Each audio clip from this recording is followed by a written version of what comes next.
with the GM Dungeon Master session part 3. This will be for setting up for your first game. I wanted to start here at the load screen, so I'm going to click on load campaign. This auto highlights the last campaign I was in, so if you've switched around, you might have to remember which one you have. If you don't know, you can always go to your campaign records in the background, which is the back end, and then go to campaigns. And if you list this by date modified, this will help you determine which was your last few episodes or your last few sessions. It can be a little bit daunting, like I got 50 gazillion of them, so that's part of I have 444 campaigns. That's ridiculous. But I also start campaigns all the time because I'm doing different things. So at least I've gotten to the habit of naming them so I kind of know what they are. And that's an important aspect of keeping organized. So I'm going to go ahead and hit start. And the reason I started here instead of on the main screen, because I wanted to show you from the last time from episode 2, I'm able to preserve the layout or the Windows configuration because of that setting that we had discussed in episode 1. So I'm going to go over and show you that setting again just to remind you where that is. And this way, when you are setting up your campaign and you don't have everything done, or you want to go back to what you were working on before, this will help with that. So hopefully you'll be able to tell, where you left off, kind of remind you of the last thing you touched, sort of. This way it's quicker for you, especially when you're starting a campaign and you haven't used Fantasy Grounds in a while. You don't know where everything is, so this might be helpful to you. And also on this episode, we're going to be focusing in on kind of setting up for your game and such. So this is basically where I left off last time in episode 2. Also in the settings over here, I had mentioned in episode 1, desktop restore Windows on start. So if you leave all this stuff open when you exit, the stuff will come back. So you don't have to reopen everything and look for everything again. It should all be right there. So this is essentially where I left off. And this would be a good point to start organizing for this particular campaign. So what I want to do is kind of back the story entries up all the way to the beginning where Dragon's Rest is. And here's an image that you can show later on in the adventure. I don't know if I'd show this in the beginning. Sometimes the images that they provide in the module kind of give away the plot. So I would probably wait till you come across this particular character or something. Maybe bookmark this for later. But this is a thing that comes up occasionally when you're sharing images, is sometimes it gives away the plot. I wouldn't necessarily show this right away in the beginning, because of the potential to give away one of the bigger plots or your story. So that's something that you got to consider when you're sharing images out. When you do share images, if you unlock this and you actually put just, instead of chapter 1, maybe you'll put dragon encounter, just so you remember what it is, because chapter 1 can be anything. And then what you do is you click on this little identified marker up here on the frame on the far left. And what that does is it unidentifies this image, so they don't see chapter 1 anymore. They see this dragon encounter. So that's how you can kind of disguise images so that you're not giving away the actual image name, or maybe this image name doesn't have anything to do with your campaign. Sometimes it'll say boss lair or goblin ambush or something like that. You don't want that either. So that's a good idea to pay attention to what these titles are. Chapter 1 isn't too bad, but like I said, if it said boss lair and this is like your final boss, you don't necessarily want to share that image with that name on it. You might want to just say goblin encounter or something like that, or whatever you think is appropriate. So this is pretty much how I'd have my screen laid out for the majority of this adventure. So down here on the bottom, in the story entries and from the reference manual, I have popped out this story entry. What you can do is make yourself kind of a cheat list to help you with focusing on the content that you need to get familiar with before you start playing the campaign. So what I suggest you can do is either make a story entry or a note. In this case, I'm just going to use notes. But notes do not export, just so you know, it stays with the campaign. You can share notes, but you can't export them with the campaign. So if you want something that's exportable, maybe you want your notes to go to your next campaign, then you're going to want to build a story entry. And that's probably your best bet for export reasons. But just for simplicity, I'm just going to go with notes. And I'm going to create a new item, which is going to be my campaign note. So what I'm going to do is put Storm Wreck, just so I kind of have an idea of what it is. And then I'll number it 0.0.00, because that's your naming convention. That's how you want to number or name documents if you can. And then what I'm going to do is say session 0. So this is going to be my notes for session 0. So this would be all the stuff that I want to study or that I want to get familiar with before we start running the game. So a lot of this comes down to your familiarity with the product and also Fantasy Grounds and potentially the rule set too. So this is kind of a combination of your needs versus, you know, what you do and don't know and all those sorts of things. So when we have this, what I want to do is like go through this information and find out the stuff I want to come back and read before the adventure. So I'm gonna definitely take this and take a look at this. So what I want to do is put a header here. I'm just going to say reading, and then I'll drag everything underneath that. And this will be like the stuff that I'm going to kind of get ready for. So I'm going to drag this link from over here on the right underneath to the reading section. So that's going to be something I want to read. Let's see. Welcome to Dragon's Rest. Yes. So that's something I want to look at too. And then probably half, or if not more than this stuff here. This is all the beginning stuff. So definitely want to invest time into that. And here's an optional drowned soldiers encounter where you have these zombies. Let's see. So meeting the inhabitants. Depending on how far you get in this, maybe we'll read up to there. Oops, didn't mean to do that. So where you drag this little link is important. So if you're not careful, it will go in between, or it'll annoy you. And then here's Elder Runara. There's a thing with some kobolds. So this is probably about the majority of the reading that I would probably require myself to read before I run this adventure. So this is just a kind of a overview of the kind of content. And then there is in the introduction, remember we were talking about the Forgotten Realms, getting started. You know, these are the DM notes, but I definitely want the adventure background. That's something that I think is important to read. So I'm going to definitely drag that over. That was probably one of the first things I'll read. And then the adventure outline is another one. So that these are kind of a critical thing to research or to get familiar with before you run the adventure. So this could be any adventure, it doesn't have to be this one, but just kind of give you an idea of what things that you're going to want access to. And then for instance, like this map, you're going to probably be using this quite a bit in the first couple sessions. So I'd probably link that also.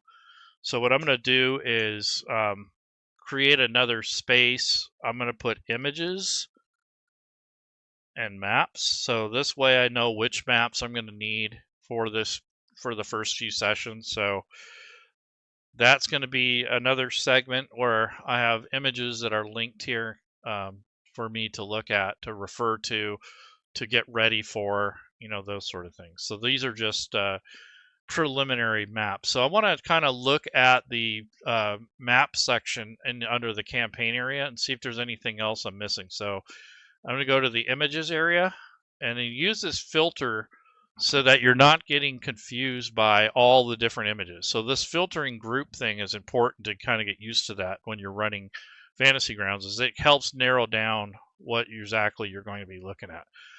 So this was called map Dragon's Rest. So let me see if that's in here. I don't know if it's under this part or not. Let me see. Stormwreck Isle, players, Stormwreck Isle. Okay, that's just the NPCs. Okay, so we want map, and then this is called Dragon's Rest. It is one and the same. So this one doesn't really have, let's see what this one is. Okay, this is a regional map, so that's something you might want to share in the beginning, especially when you're heading towards the isle itself. So this might be another image that I want to have handy so that when it's time, it's got it ready at my fingertips. And you end up going here, I think, is your first adventure. So if you want to make notes and link them together, you could take this record link and just kind of pin it to your map, and then you have the map pinned to here so that you're able to go back and forth between these images and not have to sweat or worry about, this is the observatory. Maybe that's not a good spot, but wherever you end up, I think it's Dragon's Rest is where you end up. So maybe I want to put my notes over here, so a little closer. But this might be a good start for you to kind of keep track of where you're going. And then, like I said, this is for your notes. So if you accidentally close it, your notes will come up here. And I'm actually going to put my notes down here. This is where I put all my text and references and such. If I put it over here, it's going to cover up my NPCs and players. So as I was saying in the last couple episodes, it's important to place your windows where you want them to be. So when you come back here or when you need to access stuff, you're not moving stuff around during the game. All right, so there's that. What else do we got here? Whoops. So this map here is a statue and then these numbers.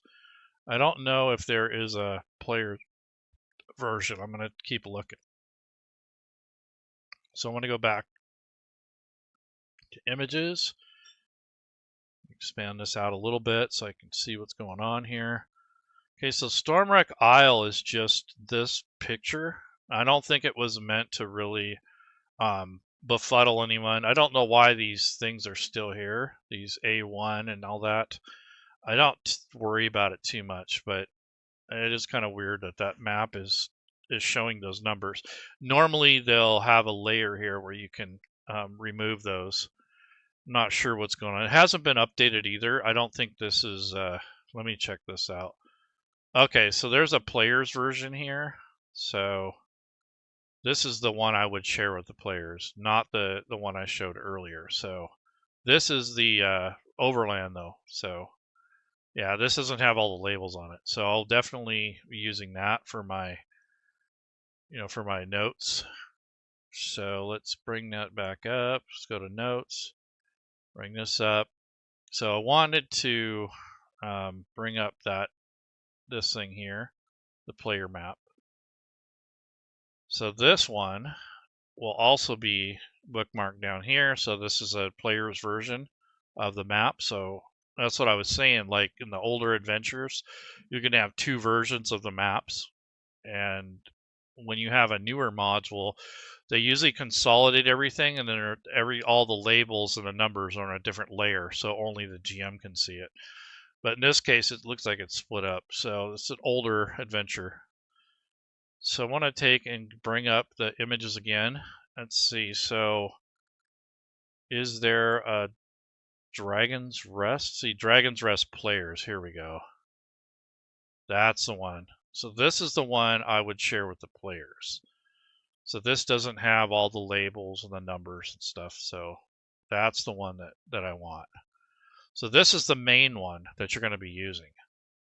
And that's going to be the one I'm also going to bookmark in the notes because I don't necessarily want to share the GM version. So put that in there. There we go. That's kind of pretty much maybe the maximum that I might want to read and look at for this first part, for first couple adventures, session 0, that sort of thing. Hey Drake, thanks man. So this is something that you might want to get into and study before you actually run this first adventure.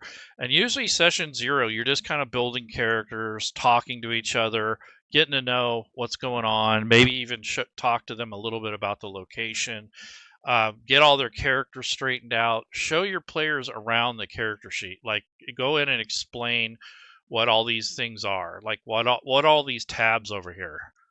So that's an important aspect of Fantasy Grounds, is knowing your way around this character sheet as a player and a GM. GMs need to know this stuff too. And then most of the time you're going to be on the actions tab. So I would recommend that players actually have this tab open. And then down below, they change this mode to combat and actions. So that's basically the view that they're going to want to be in when they're playing. And that's another reason I have these laid out like this. So if I go to this one, this ape, I can see the stat block. Now if I go to the bard, I'm going to go to the actions tab, and he's already on combat and action, so I'm good there. And then here's Dorig, the guy just looking at. And then I'm going to uncheck some of these things that have been checked off. Obviously this one's been used. And then what you can also do is give them a long rest to kind of reset everything. So I'm going to go to menu, go to rest, and I'm going to go to long rest because I want to kind of reset everything, including the rounds, the initiative, all that stuff. So now it's kind of set up. So when the players join the table and they claim their characters, everything's kind of a clean slate. So that's kind of one way to do that, is to give them a long rest just to kind of reset everything, make sure all their usages are back to 0 or that they haven't used anything yet. Let's see. So this is just basically how I would have this laid out for myself as the game master. I recommend the players kind of do the same thing. If they have the map over here and they have their character sheet right here and it's right next to the combat tracker, so when they need to drag an attack roll, let's just say this crossbow, if you drag and drop this onto the ape, it's right there. You don't have to drag it all the way across the screen. You know, that's helpful. And as you can see, it checked off the use there. It's also set for 2 hands because that weapon is a 2-handed weapon. And you can click on the description and it tells you, what it is. It's not going to automatically set that for you. That has to be set by you or the players. Warhammer is interchangeable. It's versatile. So normally when you're using it with a shield, you would have it at 1. So that's one-handed. If for some reason you want to do more damage, you need to stow away your shield or remove it. I made an action called shield drop, so if I click on that, that just cancels out the shield bonus, and then when the player's done, they can remove this themselves if they activate it. Or you can go into inventory and unequip the shield. I like just canceling out the bonus for the time being because I think it's a lot quicker and a little bit more convenient. But there again, I put the combat tracker in the middle, but pretty much same thing if I was only... Yeah, exactly. Yeah, exactly. But this is just kind of anyone can set this up any way they like. This depends on what you're doing. Some people are left-handed too. They may want stuff in different areas. But this is the basic map, and once all the players are joining the table and they're all made, I might have them put on the map right away. So you can do that a couple ways. One of the things you can do in Fantasy Grounds, if it suits your needs, is if you go into the party sheet, which we had I think in the second episode. Yeah, the combat tracker on top of the chat window is the Shiznik. Yeah, it is. So this is the party sheet. And what you can do with this is there's an order tab, and you can stick these on here in order. I don't have enough of these to really show a really good formation, but I'll just go ahead and try my best. So there's 2 characters on here. But essentially, like the bard, he might go up front since he talks a lot and he wants to kind of be in the limelight. So maybe he's up front, and then the dwarven cleric might be in the middle, and then the other players might follow suit. And this little arrow indicates what direction they're facing. So this would be north. But since we're going to be on this path, I'm going to actually rotate it to the right. So now they'll be facing to the right, or east in this case. And then you have this little helmet that you can drag onto here, and that will give you your formation. So they'll retain the formation that you have here. It's kind of good for like starting off on a map or such. And then the watch order really doesn't do anything mechanically, but it kind of reminds you of who stays up, who goes to sleep, during a watch. So if you have encounters that are due, that are coming up, you can kind of understand who's awake at the time when the encounter happens. I make my own table, so I roll to see if there's an encounter. If there is an encounter, then it rolls on another table that I made for the watch order. So it will roll on whatever character is awake at the time, and then based off the watch order, and then that gives me a rough idea of what time in the evening the encounter took place and who's awake to deal with it. That's kind of how I do that. That's how I incorporate watch order. Don't happen very often, but that is a way you can do it. It's kind of a homebrew thing. I roll to pretend that I have not already done a. Yeah, exactly. That's another thing, is fudging the dice. That's why we have the dice tower. We can just pretend like there's something going on. Like we'll drop a couple 10-sideds in there and just kind of make. They won't see the result or the actual dice. They'll see the silhouette, and it'll freak them out. So yeah, that's a good tip. You can kind of keep everyone on their toes. Just randomly drop dice in there, and then they're like, "Oh, he's rolling. What's it for? What's he doing?" And it's like, "Nah, you're not really doing anything. You're just kind of getting them to think you're doing something. Then when you actually do a roll, it's not such a big deal, right? So you kind of cry wolf, and then when you actually do need to roll, it's not such a big deal. So another cool thing about this party sheet is, let's just say you have to do like a group perception. So on the bottom down here, what I'm going to do is change this to perception. And then the challenge rating, I'm just going to put 12. So we'll say if the party members roll over 12, they notice something, whatever that something might be. And then you can hide the roll, so that way it's not obvious as to what the roll's for. Then you roll this, and it rolls as a group. Then it tells you who passed or failed. So Dorig failed, but the half-elf succeeded. So he might notice something about this colony or this Dragon's Rest, whereas this one is probably oblivious, or maybe he's not paying attention or whatever. So this is kind of a cool thing. You can do group checks. Now, if it was like a tug of war, let's say they're having a tug of war contest against giants. So what I'm going to do is keep a strength check, and the DC challenge rating is basically going to be whatever the giant rolls. So in this case, I'll just pretend like I have a giant. So I'll roll that out in the open. It'll add any bonuses, but he happened to roll a 1. So what I might say in that case is the giant loses his grip and falls backwards, and the players win. Something like that. But if it wasn't that case and he actually rolled, oh, here's a 2 now. And if you add his strength bonus, he's probably got like a 7 or something like that. So we'll put that in there as our challenge rating. And then what I'll do is I'll roll a combined check out in the open, no hidden rolls. So one guy dropped the rope, and that was the half elf, but the dwarf managed just to hold the line. So what I would say is maybe they don't gain any ground, but they don't lose any ground. So you can kind of do like this tug of war type situation where you're doing these skill checks. Some of them would be in the open, like the physical things. The more mental or the less obvious things you can drop in the dice tower.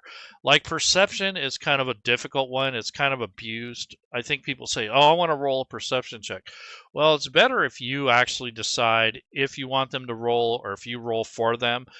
When they suggest that, it tells me that they're either trying to change the narrative or they're desperate to find something to be entertained. So you kind of have to balance, is it worth it? Is it okay? That sort of thing. Some people don't like that. Some people do, but I'm kind of neutral about that. Like sometimes I don't mind if players suggest a roll, but quite often if you want to control the flow of the game, you kind of have to take charge of that. And it depends on, I don't mean be a tyrant or, a control freak, but you don't want people to dictate the game as much as you can. And you want to let them do it through a story. So when someone says, can I roll a perception check to find something? You're like, what?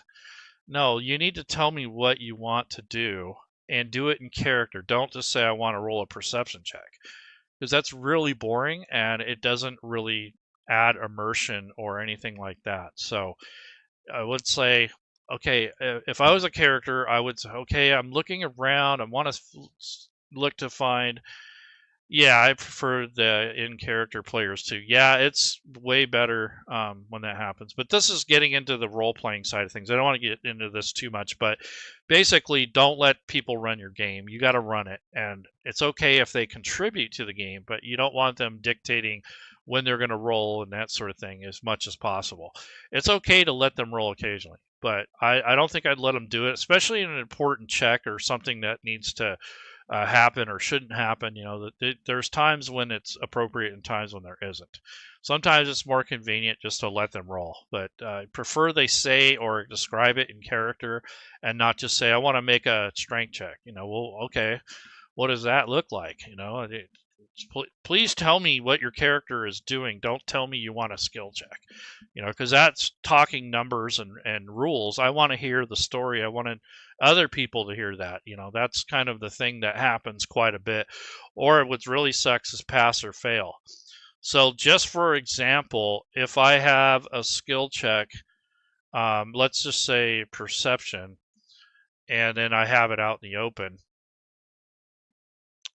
that doesn't give me as much flexibility if I roll this. It's just going to say pass or fail. And they're going to go, oh, I didn't make it. And the other guy's going to say, oh, I made it. So, you know, that's okay once in a while. But if you're doing that every time, the narrative kind of goes away and it's just pass or fail. And it's really boring. However, if I went and hide the roll and roll it, now it gives me a chance to tell the players in story as a narrative. So now I'm going to do the same perception check, but it's going to be hidden. And they have to roll over a 13. Okay, so they both failed, but now I can describe how they failed or what it was like when they were looking. Like perhaps Dorig here, you'll say, well, you take a look around and there's a bunch of fog and mist in there, right? And you're kind of short, so you're having a hard time looking past the shoulders of your friends in front of you.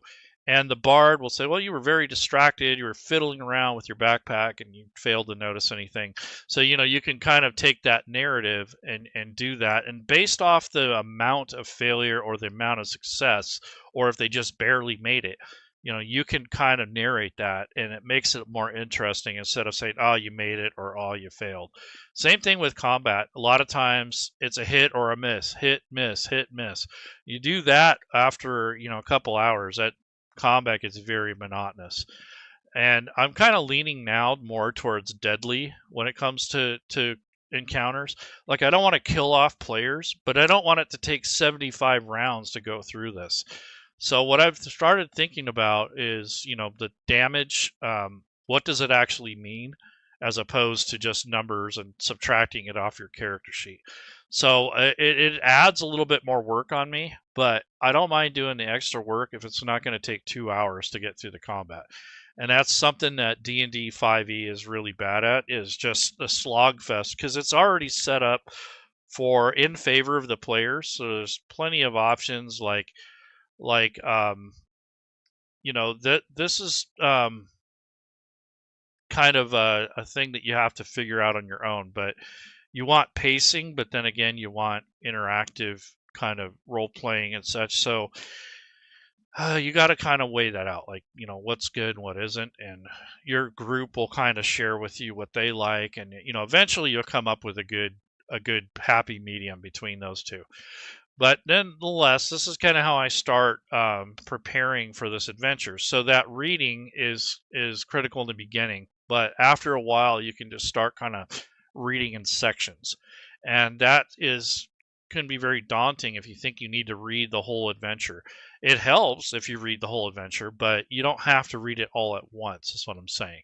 You can just read the first chapter or the first area that you're going to be in and focus on that for a couple sessions. So session 0 is going to be character creation and discussing your backgrounds and how you guys know each other and a little bit about the location that you're going to, and then you start making your schedule. So another thing I use Fantasy Grounds for is to organize the schedule. So Fantasy Grounds has a built-in calendar. I don't know how many people actually use it, but if you click it, it'll be blank unless you loaded this up. So if I go to modules and just type in calendar. This is built into the rule set. Now you can make custom calendars, but you have to kind of know what you're doing. Obviously, I got a Dragonlance calendar, a Panovo calendar. I got this other one of Saint Tarna. So these are from different people who made their own. But nonetheless, this is just a calendar for just a regular calendar for Smiteworks. And now you can see I got all these different worlds. So if you want to use a real world calendar for like scheduling and just that sort of thing, you can pick the Gregorian calendar. But if you want to do in-game stuff, you might, like this is Forgotten Realms, so you might do the calendar of Harptos. You can only have one calendar per campaign, unfortunately, unless you make something like image and you track it manually that way. But once you pick one, you're pretty much dedicated. So I'm just going to pick the Gregorian one. That's the one that I would use probably the most. And what I'll do here is, let's just say, for instance, we're going to put in the year, so 2024, and then this is going to be AD for the era. And I'll use the arrows to kind of set or hit tab, and it'll set the days. And now today is the 1st of May. So double click on that. That brings up my first entry here. And what I might do is say session 0 is today. And it's just kind of a note, like a little, not even really a journal, just kind of like a placeholder.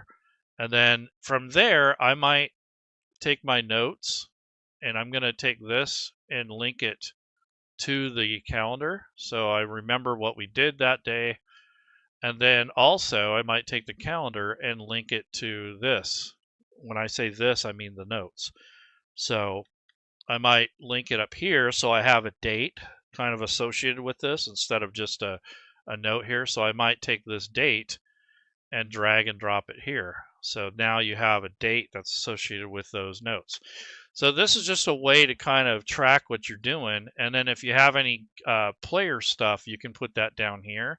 Like maybe this player's map, you might link that down here just to kind of remind you of what you guys did at that point. And then once you have this calendar entry, you locate it, and then there you go. So this is just another tool that you can use. You don't have to use this. But what's handy is over the course of the adventures, you click on all logs and you'll have like a kind of like a journal of what you've done on each session. And it doesn't take very long because once you do these notes, you just drag and drop them to the next area. And what's really neat is you can actually send this date out to the chat if you want to. You can set the time. So let's say you're going to meet up at 1. So you hold the control key, you click in the cell, and you use the mouse wheel to advance. So let's say you're going to go into Saturday. So you double click Saturday, and then you come over here and you do this mouse wheel and figure out which time you're going to meet up. So maybe 5 p.m. This is Thursday now.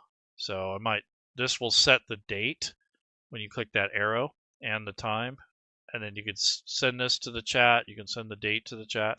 So this would be your next time you're going to meet up. And you can also drag and drop this information. This text can be dragged to your notes if you want. It's just really up to you and your players how you want to use Fantasy Grounds. But this is another usage, kind of an optional thing that you can use this for. And what this does is it creates your own kind of like your calendar, but also like a library of events that have happened. Yeah, I agree, Drake. I don't like that passive perception, trying to roll to see if they can beat that. Yeah, that doesn't work. All right, so this is just a preliminary thing. I think next episode, for episode, what is that, 4, we'll do character creation, because that's probably the most important aspect of Fantasy Grounds, other than the things I'm showing you now. Once you learn how to make characters, you learn how to manage them, you learn how to import them and export them. It makes this job so much easier, and it really helps your players out. So if they're having problems building characters, you'll know what's broken, that sort of thing. And sometimes you don't have a choice. If you're using pre-gens, you don't have a lot of flexibility there, but having pre-gens really cuts down on the time. So if you're just wanting to try Fantasy Grounds, then use some pre-gens. Yeah, character creation really is about 50% of it is learning Fantasy Grounds and the 5e rule set. So really, once you master character creation, you have a good handle on it, it really makes everything so much easier. I think the first 2 years when we started our community, the Fantasy Grounds college, we just did 2 years worth of solid character creation. I mean, yeah, it kind of was fun. I'll tell you what, I've got a gazillion characters I need to go through and see if I want to keep them. Maybe I'll make a repository and put that up for free. Just a whole bunch of characters that are made. And most of them are created with the effects coding, so they'll have some of that built in there too. But I'll have to talk to Rob about that because, that's kind of giving away the ghost in a way because there's so many different characters. But the problem is how do you list them? Like, how do people know what's in that module? You have to make like a text file or some kind of story entry that lists everything with links and everything. I don't know if it's even worth all that. But nonetheless, take care, everyone. You guys have a good week. And I'll come back as soon as I can with the episode 4, I believe, which will be character creation. I think that's probably the most important one anyways.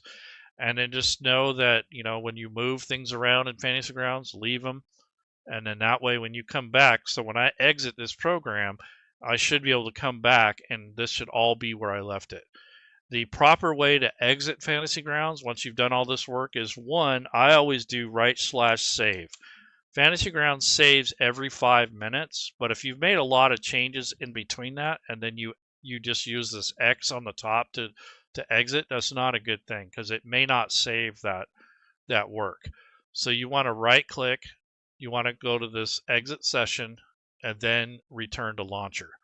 And what that does is it saves the data. If you are editing in Fantasy Grounds and making changes and doing all that stuff, and then you just X out of it, you may lose your data. So just kind of keeping that in mind.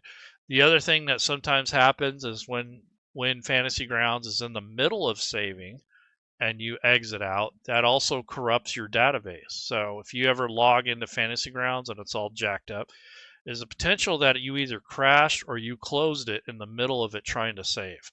And that's a no-go too. So you don't want to do that. So either do the right/save and hit enter, or right click and exit out properly. Don't just X out. If you're a player, you can probably get away with that. But as the host, you want to make sure you exit properly. And that's a problem that comes up every now and again in the forums. I've seen people corrupt an entire day or week or month's worth of work doing that. So you want to be careful. And then also back up your campaign